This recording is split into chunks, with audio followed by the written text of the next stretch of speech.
a unos de ellos que reñían y los ponía en paz, diciendo: varones hermanos sois, ¿por qué os maltratáis el uno al otro?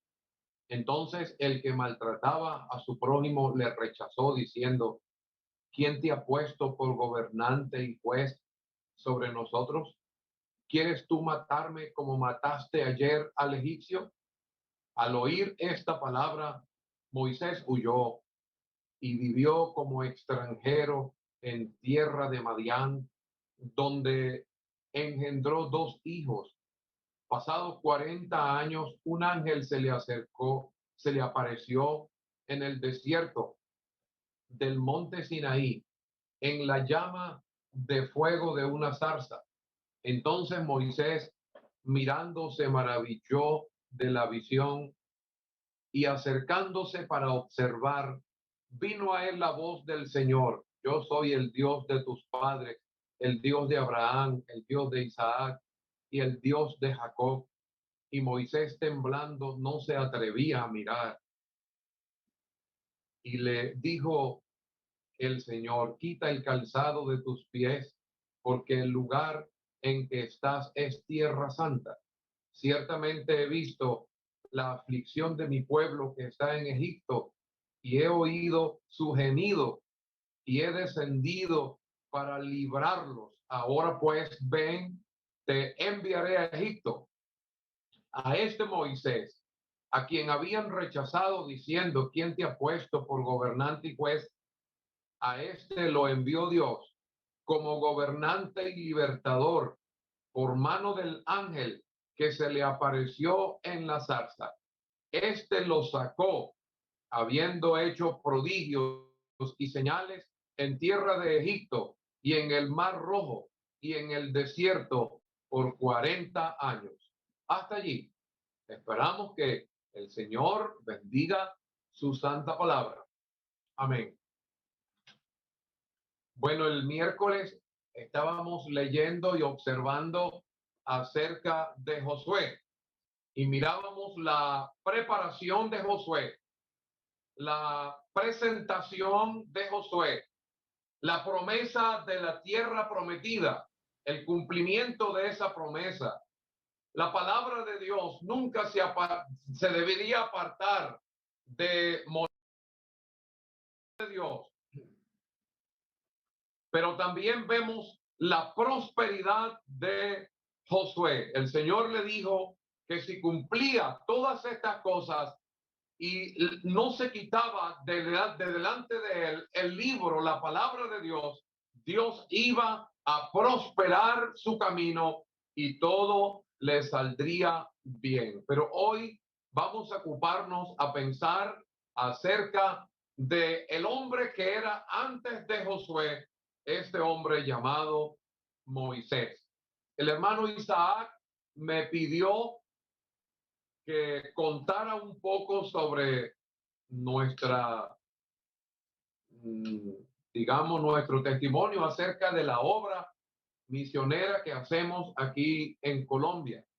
Naturalmente, soy, como mi esposa también, y mis hijos, venezolanos, y nos congregábamos en una asamblea en un poblado, en un sector de campo llamado Poblado La Ocho, y allí fue donde recibimos al Señor como nuestro Salvador personal y donde nos congregamos hasta los 37 años, 36 años de edad. Llegó el tiempo en que los hermanos, conociendo del propósito que teníamos en la presencia del Señor, no por boca nuestra, sino que ellos mismos se dieron cuenta que el Señor nos estaba llamando para la obra misionera, se reunieron con nosotros y juntamente las asambleas del pequeño estado Yaracuy y los siervos del Señor en Venezuela nos dieron la diestra de compañerismo para la obra, y fue el 28 de diciembre del 2012 el culto de encomendación, y comenzando el año 2013 vinimos aquí a Colombia, donde nos hemos radicado, donde nos hemos mudado, y comenzamos a predicar el evangelio en esta ciudad de Cartagena de Indias. Llegamos sin conocer a nadie y sin ser conocidos por nadie, no había nada. Aquí comenzamos la obra desde cero, solo con la gracia de Dios. Y poco a poco el Señor fue salvando a una persona, a otra persona, a otra persona. Y fue así como en el 2014, en diciembre del 2014, nos sentamos por primera vez, 8 creyentes en comunión en Cartagena para celebrar la cena del Señor. Luego, después de la formación de la asamblea aquí en Cartagena, comenzamos a trabajar hacia el departamento del Cesar. La capital es Valledupar y estuvimos a lo largo de 3 años predicando el evangelio en esa ciudad a 8 horas de distancia. Y 3 años después, gracias al Señor, también se formó una nueva asamblea en el departamento del Cesar en Valledupar.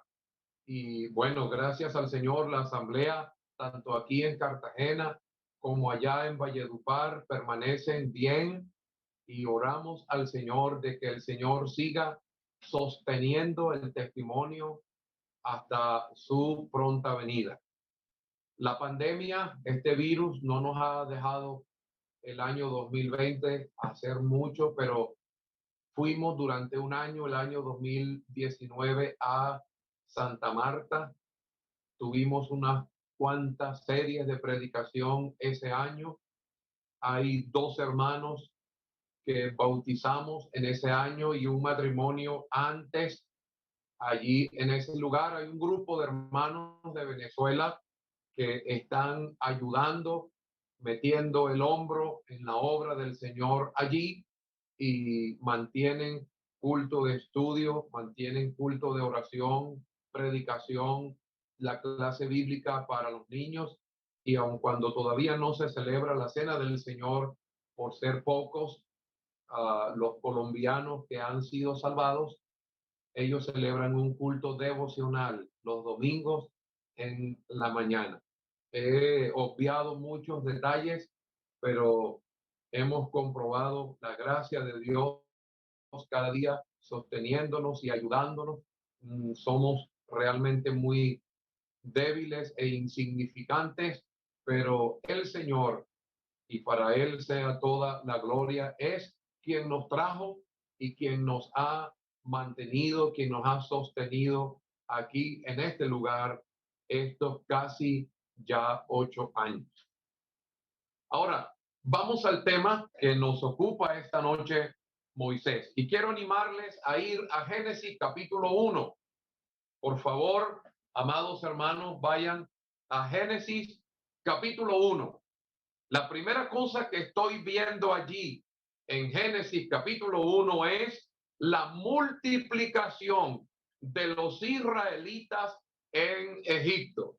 Dice capítulo 1, versículo 7, perdón, y los hijos de Israel fructificaron y se multiplicaron y fueron aumentados y fortalecidos en extremo, y se llenó de ellos la tierra. La multiplicación del pueblo de Dios fue maravilloso. Cómo se multiplicaban.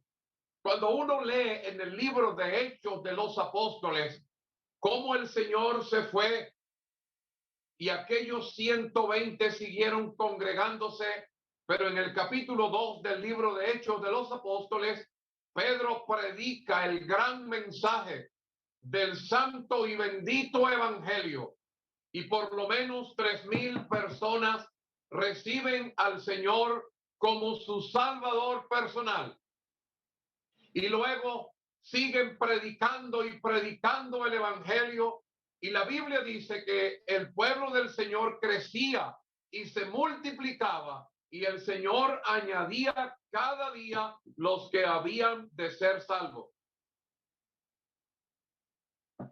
Es importante el que una asamblea vigile de cuidar, de obedecer el mandato del Señor, de predicar el evangelio, porque es la forma como otros van a escuchar el evangelio y van a recibir al Señor como su Salvador personal, y cómo el pueblo del Señor va a crecer, no solamente en conocimiento, va a crecer espiritualmente, sino como el pueblo de Dios va a crecer en membresía.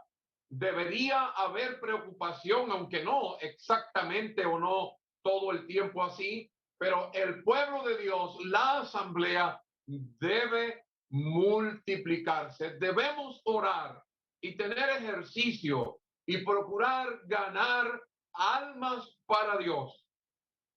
Claro, el Señor, donde quiere que haya una asamblea numerosa, Él lo va a hacer. Y donde Él quiere, porque la obra es de Él, que haya una asamblea pequeña, y Él lo prefiere así, donde están dos o tres congregados en su nombre, Él está en medio de ellos. Pero quiero, hermanos, llamar la atención de ustedes y mía en cuanto a este primer punto, la multiplicación del pueblo de Israel. La otra cosa que estaba viendo, no solamente la multiplicación del pueblo de Israel, sino la maldad de los egipcios.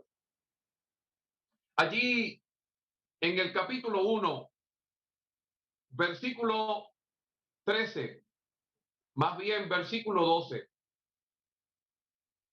Pero cuanto más los oprimían, tanto más se multiplicaban y crecían, de manera que los egipcios temían a los hijos de Israel. Y los egipcios hicieron servir a los hijos de Israel con dureza y amargaron su vida con dura servidumbre en hacer barro y ladrillo y en toda labor del campo y en todo su servicio al cual los obligaban con rigor. La maldad de los egipcios. Yo estaba pensando que los egipcios no deberían haber actuado así con el pueblo de Israel. Si uno va al libro de Génesis, mira la historia, cómo llegó José a Egipto y cómo el Señor permitió que el faraón soñara aquel sueño que nadie pudo interpretar sino José. Y cómo José llegó a ser el gobernador de Egipto. Y no solamente el gobernador de Egipto, sino el que pudo almacenar y almacenar durante los 7 años de abundancia mucho alimento para alimentar al pueblo de Egipto y a las naciones de alrededor con comida. El pueblo de Egipto debería tener agradecimiento con los israelitas, pero en vez de tener agradecimiento, tuvieron envidia, tuvieron miedo.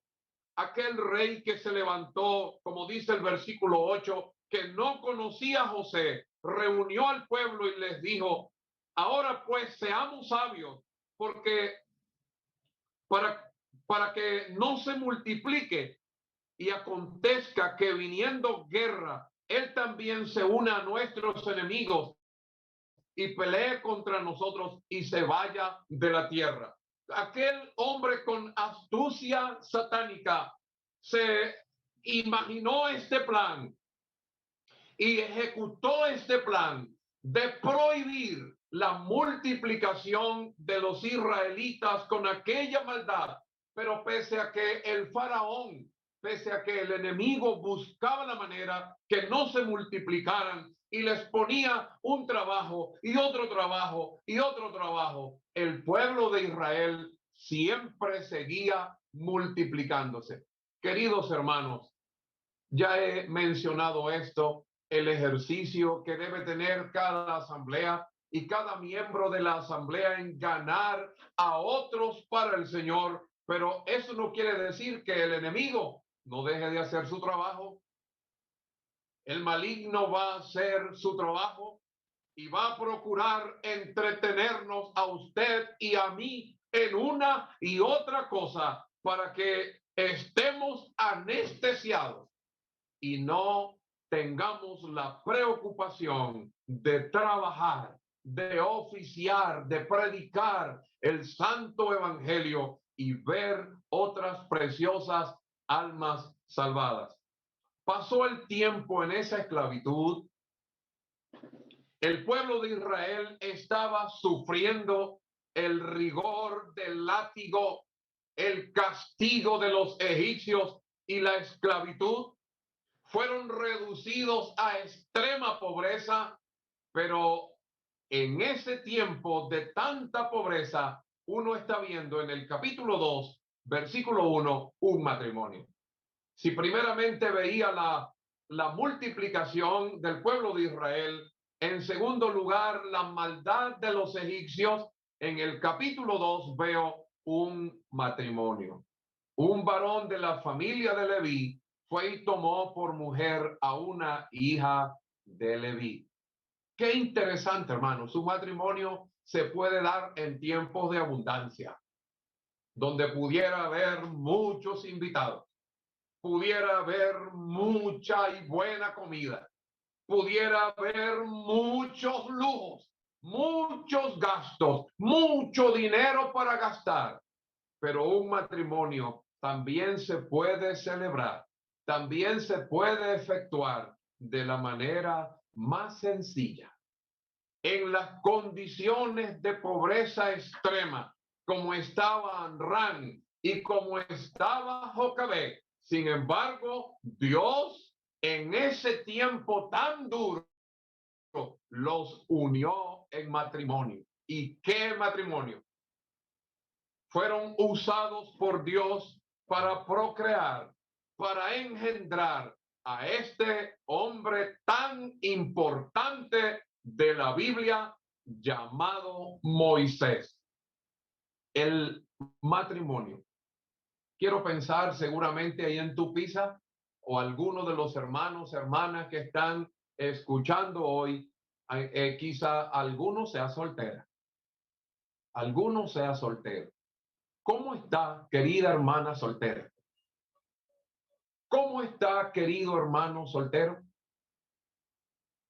Quizá usted piensa, aquí no hay jóvenes en la asamblea para mí. O usted piensa, aquí no hay muchachas en el pueblo del Señor para mí. Y Satanás pudiera estarle poniendo en su corazón un mal pensamiento. Satanás pudiera estar poniendo frente a usted un hombre inconverso, una mujer inconversa. ¿Se acuerda de lo que dice la Biblia? No os unáis en yugo desigual con los incrédulos, porque qué compañerismo tiene la luz con las tinieblas o la justicia con la injusticia, y qué concordia Cristo con Belial.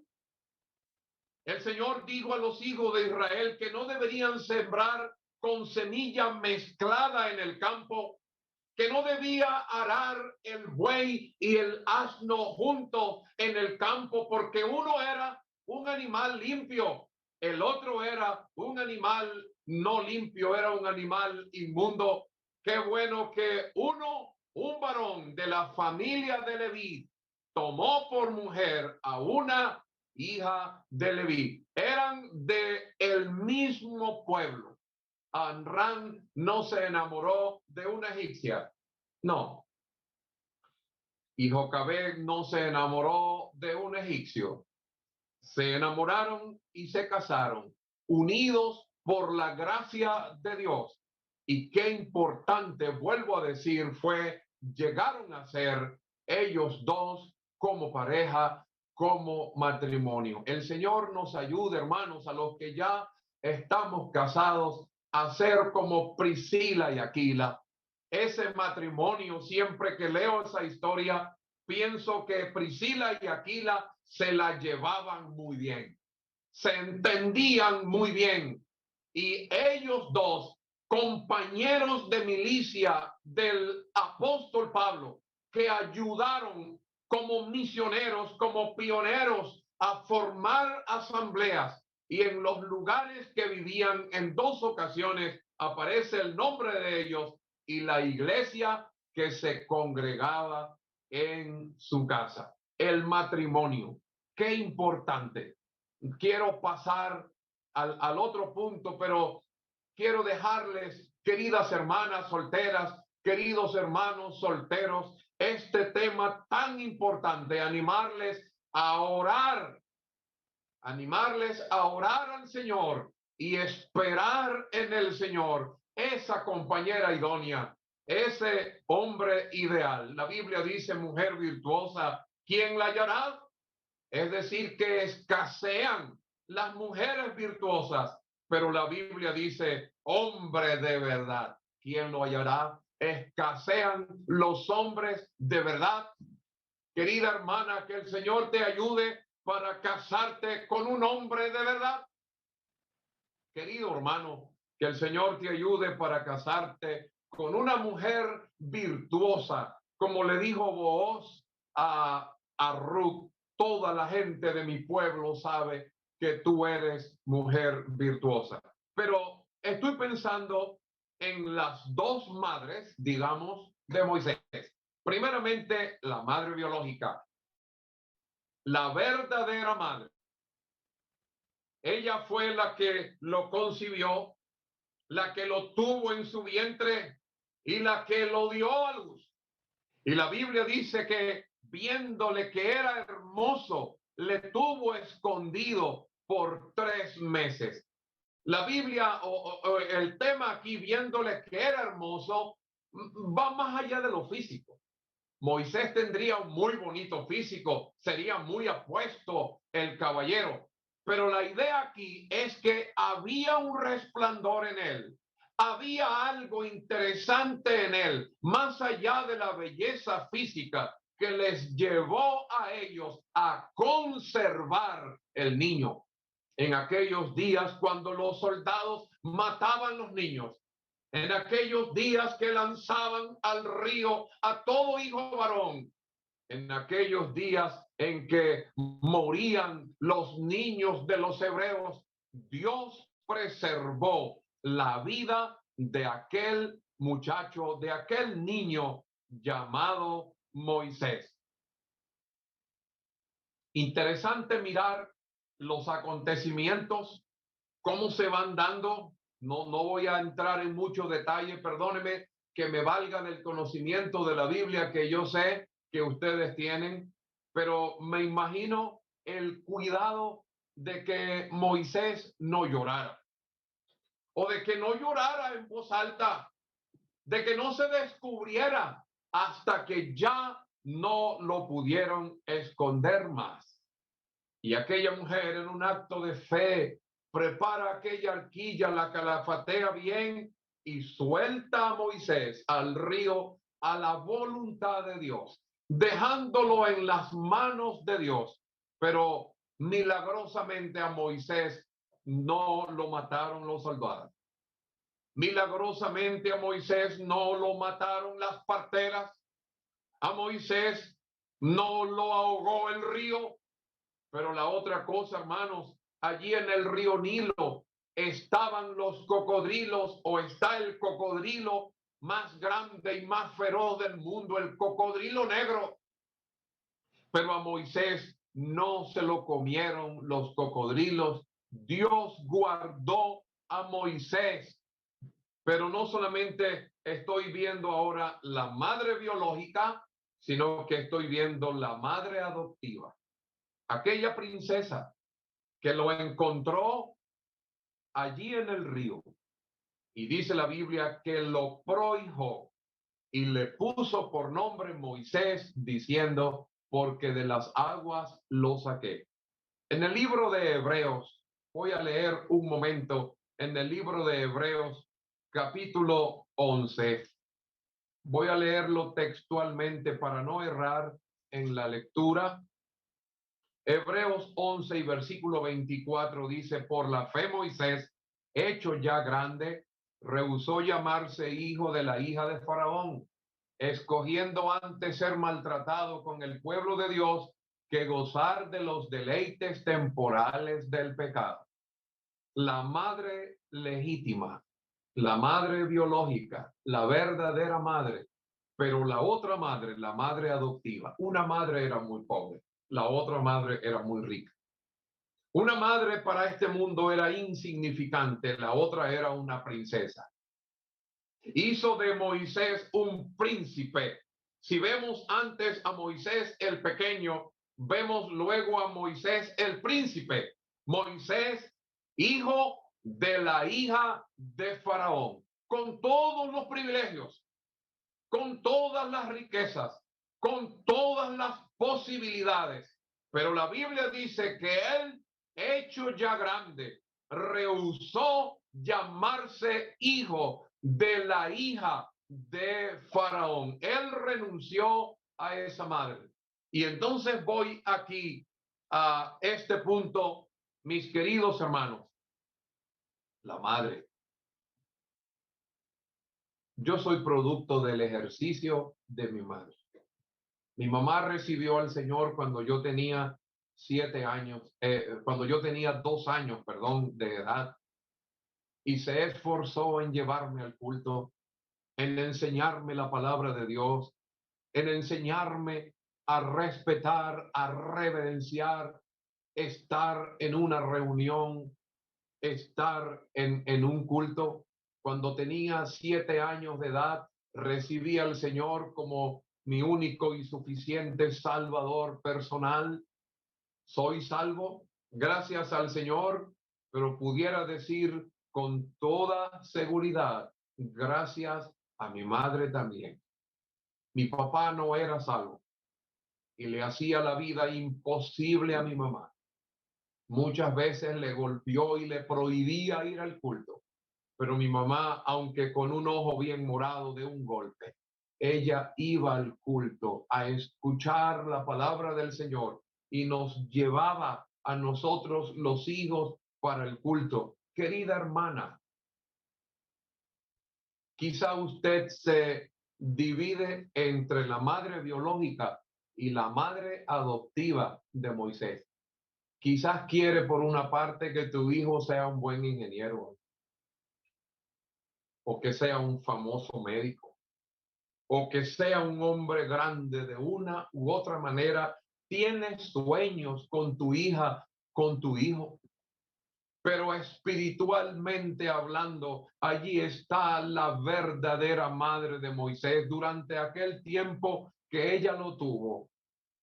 Mientras Amram estaba trabajando duro como esclavo, allí estaba esta mujer aprovechando el tiempo de sembrar en el corazón tierno de Moisés la historia de Abraham, de Isaac, de Jacob, de su llegada a Egipto, la temporada allí, lo que estaba sucediendo con ellos, pero la promesa de Dios que un día los sacaría de Egipto para llevarlos a aquella tierra prometida, aquella tierra que fluía leche y miel.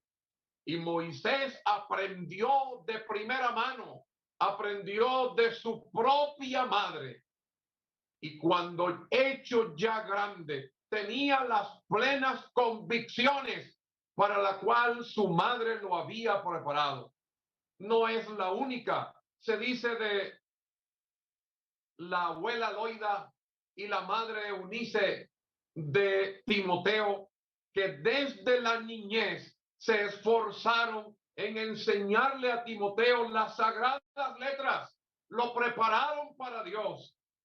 Querida hermana que es madre y me está escuchando, aunque es bueno que te preocupes que tus hijos sean exitosos, humanamente hablando en este mundo, preocúpate mucho más de que tus hijos, de que tus hijas sean hombres y mujeres de Dios, así como lo hizo, y estoy seguro de esto, que lo hizo esta mujer llamada Jocabed.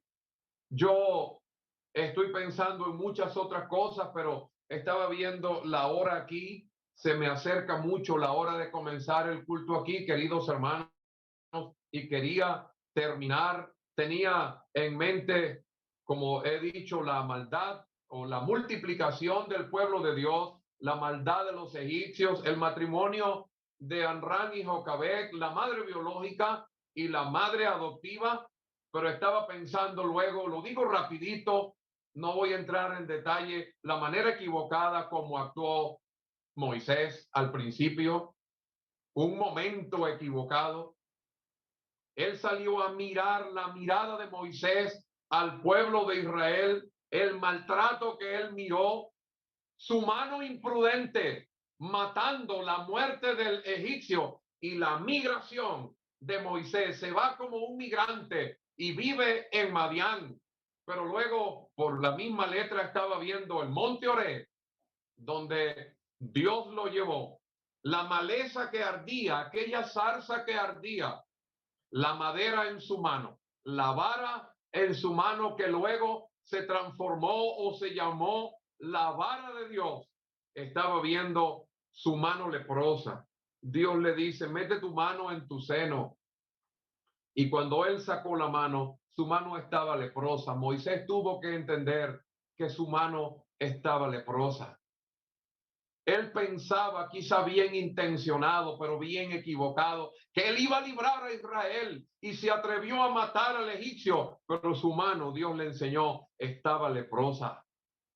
Pero allí en el capítulo 3, versículo 19, Dios habla de su mano, que con su mano fuerte y con su mano poderosa, él iba a libertar al pueblo de Israel.